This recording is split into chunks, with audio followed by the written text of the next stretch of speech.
کہیں آپ کے اس ادھورے کام کا تعلق نگو سے تو نہیں؟ ہاں، تعلق تو اسی سے ہے، میں نے صاحب کوئی کا مظاہرہ کرتے ہوئے کہا۔ وہ بولا تو پھر آپ یقیناً نگو کا بیان لینے جا رہے ہیں؟ میں نے تعریفی نظر سے اسے دیکھا اور کہا، تمہارا اندازہ بالکل درست ہے۔ کچھ دیر کے بعد ہم دونوں خوشیاں بدماش کے گھر میں بیٹھے تھے۔ نگہت پروین عرف نگو کی حالت اب سنبھل چکی تھی۔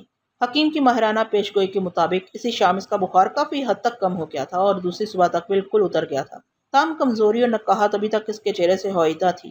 حکیم ادریس بہت پہنچا ہوا طبیب تھا اور اتفاق سے وہ اس وقت گھر ہی میں تھا۔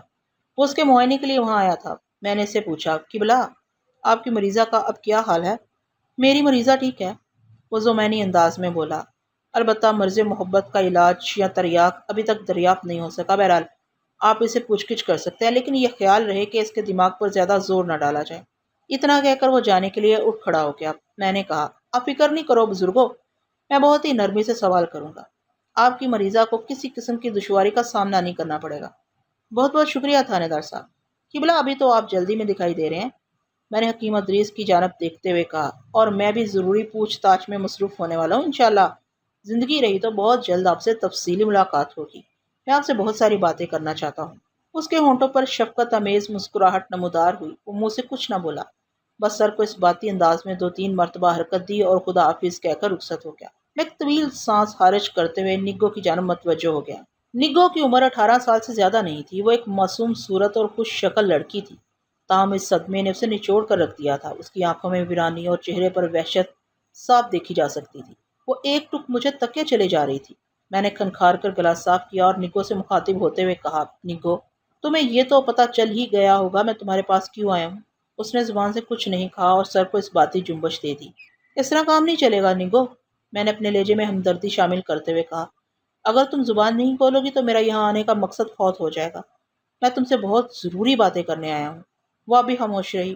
میں نے چند لمحے توقف کے بعد کہا، میں تمہارے اور یاسین کے درمیان پائے جانے والے تعلق سے پوری طرح آگاہ ہو چکا ہوں اور میں نے اچھی طرح اس کی تصدیق بھی کر لی ہے، اس لیے کسی قسم کے انکار کی گنجائش باقی نہیں رہی۔ تم یاسین سے محبت کرتی تھی نا؟ اس نے مجروح نظر سے مجھے دیکھا اور دھیمی آواز میں یاسین سے اپنی محبت کا اقرار کر لیا۔ اس کے اقرار میں بلا کا اعتماد اور یقین رچا بسا تھا۔ شاباش، میں نے بہلانے والے انداز میں کہا۔ نگو، اس افسوسناک واقعے سے مجھے دلی صدمہ ہوا ہے۔ میں تمہارے دکھ میں برابر کا شریک ہوں، اس سلسلے میں تمہاری مدد کرنا چاہتا ہوں۔ اس کے لب تھر تھرائے۔ میری مدد؟ ہاں نگو، میں نے اس کی آنکھوں میں تنی ہوئی بے یقینی کی چادر کے پار دیکھتے ہوئے کہا، میں واقعی تمہارے کام آنا چاہتا ہوں، لیکن اس کے لیے مجھے تمہارے بھرپور تعاون کی ضرورت ہے۔ وہ نیچی آواز میں بولی، آپ مجھ سے کس قسم کا تعاون چاہتے ہیں؟ اور وہ ذرا سا وقفہ دے کر بولی، اور یہ کہ بات میری سمجھ میں نہیں ہے کہ آپ میرے کس کام آنا چاہتے ہیں؟ میں نے وضاحت کرتے ہوئے کہا، دیکھو نگو، یہ ایک حقیقت ہے کہ تم مقتول یاسین کو چاہتی تھی۔ اس کی موت نے تمہیں توڑ کر رکھ دیا ہے۔ میں پہلے بھی تمہیں اس گھر میں دیکھ چکا ہوں۔ تم ہوش و حواس سے بیگانہ اونچے بخار میں پڑی پھک رہی تھی۔ محبوب کی جدائی نے تمہیں گھائل کر دیا ہے۔ میں تمہارے دکھ اور کیفیت کو سمجھ سکتا ہوں۔ میں نے چند لمحے خاموش ہو کر اس کے چہرے کا جائزہ لیا۔ اس کی آنکھیں ڈبڈبا آئی تھیں۔ وہ اب تب میں ساون کی جھڑی لگانے کا ارادہ رکھتی تھی۔ اس کی آنکھوں میں بڑی گہرائی تھی، آنسوؤں سے لبالب بھری تو قبل کٹورا آنکھیں کسی محیب، گہرے اور پراسرار سمندر کا منظر پیش کر رہی تھیں۔ یہ اچھا ہوا کہ اس کی دادی کرامت بی بی اس وقت دوسرے کمرے میں تھی، اور اس پر غنیمت یہ کہ وہ بڑی بی بی بہت اونچا سنتی تھی، ورنہ نگو کے حلق میں چیخو پکار اور غم و اندوہ کا جو سیلاب رکا ہوا تھا، اس کے اخراج پر وہاں کھلبلی مچ جاتی۔ اس طوفان کو روکنے کے لیے مجھے بڑے پاپڑ بیلنا پڑے۔ میں نے نگو کی کیفیت کو بھانپتے ہوئے نہایت نرم خو اور شفقت امیز انداز میں کہا، دیکھو بیٹی، میں تمہارے محبوب کو تو واپس نہیں لا سکتا، لیکن میں تم سے وعدہ کرتا ہوں کہ اس کے قاتل کو ضرور قرار واقعی سزا دلواؤں گا، چاہے وہ تمہارا کتنا ہی قریبی کیوں نہ ہو۔ مگر اس کے لیے میں تم سے تعاون کی درخواست کرتا ہوں۔ تمہاری رہنمائی سے میں جلد از جلد قاتل تک پہنچ سکتا ہوں۔ میں نے اسے بیٹی کہا تو اس کے ضبط کے سارے بندھن واہ ہو گئے۔ وہ سسک سسک کر رو دی۔ میں نے اسے اس کے حال پر چھوڑ دیا۔ اس کے دل کا غبار آنکھوں کی راستے نکل جاتا تو اس کی طبیعت ہلکی ہو جاتی۔ اس کے بعد میں زیادہ بہتر طور پر اسے سوال جواب کر سکتا تھا۔ یہ آنسو بڑے نجات دہندہ ہوتے ہیں، کچھ پتہ نہیں چلتا خون جگر کس کے لیے آنکھوں سے بہہ گیا۔ تھوڑی دیر بعد نگو خاصی ریلیکس نظر آنے لگی۔ میں نے اس کی طرف سے مطمئن ہونے کے بعد سوال و جواب کا سلسلہ شروع کیا۔ نگو، میں پوری تفصیل سے معلوم کر چکا ہوں کہ تم مقتول یاسین سے محبت کرتی تھی، اور مجھے یقین ہے کہ تم اس کے قاتل کو ضرور سزا دلوانا چاہو گی۔ اس سلسلے میں تم سے جو بھی پوچھوں تم ٹھیک ٹھیک جواب دینا۔ تمہارے خیال میں یاسین کو کس نے قتل کیا ہوگا؟ میں اس بارے میں کچھ نہیں جانتی، وہ سنجیدگی سے بولی۔ میں نے کہا، یاسین کو جس شخص نے قتل کیا ہے وہ اس کا دوست نہیں ہو سکتا۔ تم اس کے کسی دوست یا دشمنوں کو جانتی ہو؟ یاسین بہت ہی صلح اور امن پسند تھا، وہ بھرائی ہوئی آواز میں بولی۔ مجھے نہیں امید کہ کوئی اپنے دل میں اس کے لیے دشمنی کے جذبات رکھتا ہو۔ کوئی دوست تو اس کی جان نہیں لے سکتا۔ میں اس سلسلے میں کچھ نہیں کہہ سکتی، میں نے کہا۔ میرے خیال میں کوئی غیر متعلق شخص بھی اس کیس میں ملوث نہیں ہو سکتا، یا تو وہ یاسین کا دشمن ہے اور یا تمہارا۔ تم اپنے دشمنوں کے بارے میں تو بخوبی جانتی ہوگی، وہ قطعیت سے بولی۔ میرا کوئی دشمن نہیں۔ میں چند لمحے اس کے چہرے کا جائزہ لیتا رہا۔ اس دوران میں وہ اپنے ہاتھوں سے کھیلتی رہی، اس کی انگلیوں کی جنبشوں میں اضطرار کی کیفیت پائی جاتی تھی۔ میں نے ذرا مختلف زاویے سے سوال کیا، وقوع کی رات بیری والے کھوہ سے آگے جھاڑیوں میں کیا واقعہ پیش آیا تھا؟ اس نے چونک کر مجھے دیکھا اور بولی، یہ بات آپ مجھ سے کیوں پوچھ رہے ہیں؟ کیونکہ تم جائے وقوع پر موجود تھی۔ آپ بالکل غلط کہہ رہے ہیں، وہ دو ٹوک الفاظ میں بولی۔ میں نے کہا، تمہاری سہیلی شادو نے مجھے بتایا ہے تم اکثر و بیشتر مقتول سے ملنے ان جھاڑیوں میں جایا کرتی تھی، مگر وقوع کی رات میں وہاں نہیں گئی۔ اس کے لہجے میں حیرت تھی۔ میں نے اس کی حیرت کو نظر انداز کرتے ہوئے کہا، وقوع سے ملنے والی اشیاء میں تمہیں دکھا چکا ہوں اور تم نے اس کی تصدیق کی ہے۔ اگر تم اس رات وہاں نہیں گئی تو پھر تمہاری چوڑیوں کے وہ سرخ اور فیروزی ٹکڑے، تمہارا ململ کا سرخ دوپٹہ وہاں جھاڑیوں میں کیا کر رہا تھا؟ ہم نہر پر کپڑے دھونے جاتے ہیں، اس نے بتایا، اور ان کپڑوں کو سکھانے کے لیے انہی جھاڑیوں پر پھیلا دیتے ہیں۔ ہو سکتا ہے میں وہ دوپٹہ اٹھانا بھول گئی ہوں یا پھر کسی نے وہ دوپٹہ وہاں سے چوری کر لیا ہو۔ اور چوڑیاں، وہ ایک لمحے کے لیے سانس لینے کو رکی، پھر بات جاری رکھتے ہوئے بولی، آپ نے جو مجھے ٹکڑے دکھائے ہیں وہ میری ہی چوڑیوں کے ہیں، مگر میں نے کافی دن پہلے وہ ٹکڑے پھینک دیے تھے۔ ان میں سے اکثر چوڑیاں ٹوٹ چکی تھی، جو دو چار بچی تھیں انہیں میں نے خود توڑ دیا اور یہ تمام باہر روڑی پر پھینک دیے تھے میں نے۔ نگوں کے دلائل میں وزن تھا۔ اس وضاحت سے وہ چوڑیوں کے ٹکڑوں اور ململ کے دوپٹے کے جائے وقوع پر پائے جانے سے خود کو بلالزما ثابت کر سکتی تھی، لیکن سوال یہ پیدا ہوتا تھا کہ اگر وہ اس رات مقتول سے ملنے وہاں نہیں گئی تھی تو وہ چیزیں وہاں کیسے پہنچ گئیں؟ اس سے ایک بات یہ بھی ظاہر ہوتی تھی کہ قاتل کا تعلق اسی چک سے تھا، لہٰذا ٹوٹی ہوئی چوڑیوں کے ٹکڑے حاصل کرنے میں سے کسی دشواری کا سامنا نہیں کرنا پڑا ہوگا۔ اس تمام تر سوچ کے باوجود بھی میرا ذہن ایک لمحے کے لیے ہوشیا کی طرف سے نہیں ہٹا۔ میں نے ہوشیا کو ذہن میں رکھتے ہوئے پوچھا، نگو، کیا تمہارے باپ کو اس معاملے کی خبر تھی؟ وہ نفی میں گردن ہلاتے ہوئے بولی، نہیں تھانے دار صاحب۔ میں نے چپتے ہوئے لہجے میں سوال کیا، اور اگر ہوشیا کو تم دونوں کے درمیان پھیلنے والی محبت کا پتہ چل جاتا تو پھر کیا ہوتا؟ قیامت آ جاتی۔ وہ اپنے کانوں کو ہاتھ لگاتے ہوئے بولی، ابا مجھے زندہ گاڑ دیتا۔ اس نے تمہیں تو نہیں، البتہ یاسین کو ضرور زندگی سے خالی کر دیا ہے، میں نے اچانک کہا۔ وہ سٹ پٹائی ہوئی نظر سے مجھے دیکھنے لگی۔ یہ آپ کیا کہہ رہے ہیں؟ میرا ابا ایسا نہیں کر سکتا۔ کیوں نہیں کر سکتا؟ میں نے درشت لہجے میں کہا۔ وہ بولی، وہ اس لیے یہ قدم نہیں اٹھا سکتا کہ وہ ہمارے معاملات کے بارے میں کچھ نہیں جانتا۔ یہ تو تم کہہ رہی ہو نا، ممکن ہے وہ حالات سے آگاہ ہو گیا ہو اور کسی مناسب موقع کی تلاش میں ہو، میں نے کہا۔ وہ مقتول کو اسی طرح تمہاری راہ سے ہٹانا چاہتا ہو کہ کسی کو کچھ خبر نہ ہو۔ وہ نفی میں گردن جھٹکتے ہوئے بولی، یہ کبھی نہیں ہو سکتا جناب۔ اگر ابا کو ہمارے تعلق کی بھنک بھی پڑ جاتی تو وہ زمین آسمان ایک کر دیتا۔ وہ اس قسم کے کاموں کے سخت خلاف ہے اور اکثر مجھے سمجھاتا بھی رہتا ہے، زمانے کی اونچ نیچ سے مجھے آگاہ کرتا رہتا ہے۔ وہ کسی بھی طور یہ برداشت نہیں کر سکتا کہ میں کسی غیر لڑکے سے بات بھی کروں۔ میل ملاپ تو بہت دور کی بات ہے۔ نگوں کے اس انکشاف نے خوشیہ پر میرے شک کو اور پختہ کر دیا۔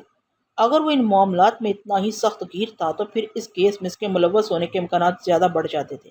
میں نے ان باتوں کو ذہن میں رکھتے ہوئے اسے پوچھا، اگر تمہارا باپ اتنا ہی سخت ہے تو پھر مقتول سے ملنے رات کی تاریکی میں وہاں کس طرح پہنچ جاتی تھی؟ میں نے کہا، کیا تمہیں کبھی ڈر محسوس نہیں ہوا کہ ہوشیہ تمہاری جان لے سکتا ہے؟ وہ ٹھہرے ہوئے لہجے میں بولی، میرے ذہن میں ہر وقت یہ خدشہ موجود رہتا تھا کہ کہیں ابا کو ہمارے تعلقات کا پتہ نہ چل جائے، لیکن میرے دل میں کبھی خوف پیدا نہیں ہوا۔ میں یاسین کی خاطر جان دینے سے کبھی نہیں ڈری، مگر وہ اپنی جان گنوا بیٹھا، میں نے سرسری انداز میں کہہ کر اس کے چہرے پر نگاہ گاڑ دی۔ وہ جز بز ہوتے ہوئے بولی، مجھے یاسین کی موت کا بے حد غم ہے اور میری یہ خواہش بھی ہے کہ اس کا قاتل جلد از جلد سزا پائے، لیکن آپ میرے ابا پر شک نہ کریں، اس معاملے میں اس کا کوئی ہاتھ نہیں۔ یہ بات وہ پہلے بھی بڑے وثوق سے کہہ چکی تھی۔ ایک بیٹی اپنے باپ کے لیے ہمیشہ خوش آئند خیالات ہی رکھتی ہے۔ نگو بھی کبھی نہیں سوچ سکتی تھی کہ خوشیہ نے یاسین کو ٹھکانے لگایا ہوگا، لیکن جائے وقوع سے جو اشیاء ملی تھیں اور وہاں جس نوعیت کی صورتحال کا میں نے مشاہدہ کیا تھا، اس کے مطابق یہی سوچا جا سکتا تھا کہ کوئی جان کار یاسین یا نگو کا تعقب کرتے ہوئے وہاں پہنچا تھا، یا وہ پہلے سے وہاں چھپا ہوا تھا اور ان کا انتظار کر رہا تھا۔ مذکورہ شخص یاسین اور نگو کے درمیان بڑھنے والی محبت سے آگاہ تھا اور ان کے میل ملاپ کو پسند نہیں کرتا تھا، چنانچہ اس نے یاسین کو ٹھکانے لگا دیا۔ یاسین کی موت سے یہ اندازہ بھی ہوتا تھا کہ وہ نگو کا خیر خواہ ہے اور جھاڑیوں میں پھنسا ہوا ململ کا دوپٹہ اور ٹوٹی ہوئی چوڑیاں بتاتی تھیں نگو کو زبردستی وہاں سے لے جایا گیا ہوگا۔ اسی تناظر میں سوچا جاتا تو نگو کا ایسا خیر خواہ صرف اور صرف خوشیاں ہی نظر آتا تھا۔ میں نے قریت جاری رکھتے ہوئے نگو سے پوچھا، تم نے تھوڑی دیر پہلے بتایا ہے کہ وقوعہ کی رات تم جائے وقوعہ پر گئی ہی نہیں تھی، جبکہ مجھے پتا چلا ہے کہ اس رات تم دونوں کی ملاقات طے تھی۔ تم مجھے چکر دینے کے لیے غلط بیانی تو نہیں کر رہی ہو؟ مجھے غلط بیانی کرنے کی ضرورت نہیں، تھانے دار صاحب، بشکستہ لہجے میں بولی۔ آپ کو ہماری ملاقات کے بارے میں کس نے بتایا ہے؟ تمہاری سہیلی شادو نے، میں نے کہا۔ اس کے سینے سے ایک طویل سانس خارج ہوئی۔ وہ ٹھہری ہوئی آواز میں بولی، اب اسے کوئی فرق نہیں پڑتا کہ ہماری محبت کا عام چرچا ہو رہا ہے۔ جب یاسین ہی زندہ نہیں رہا تو ابا مجھے جان سے بھی مار دے تو پرواہ نہیں۔ وہ یہاں تک بول کر خیالوں میں گم ہو گئی۔ جب کچھ دیر تک وہ گمسم بیٹھی رہی تو میں نے کہا، تم نے ابھی میرے سوال کا جواب نہیں دیا نگو۔ تھانے دار صاحب، وہ مجھے مخاطب کرتے ہوئے مضبوط لہجے میں بولی، شادو نے آپ سے کوئی جھوٹ نہیں بولا۔ اس رات واقعی ہماری ملاقات طے تھی، لیکن خاص وجہ سے میں وہاں نہ جا سکی۔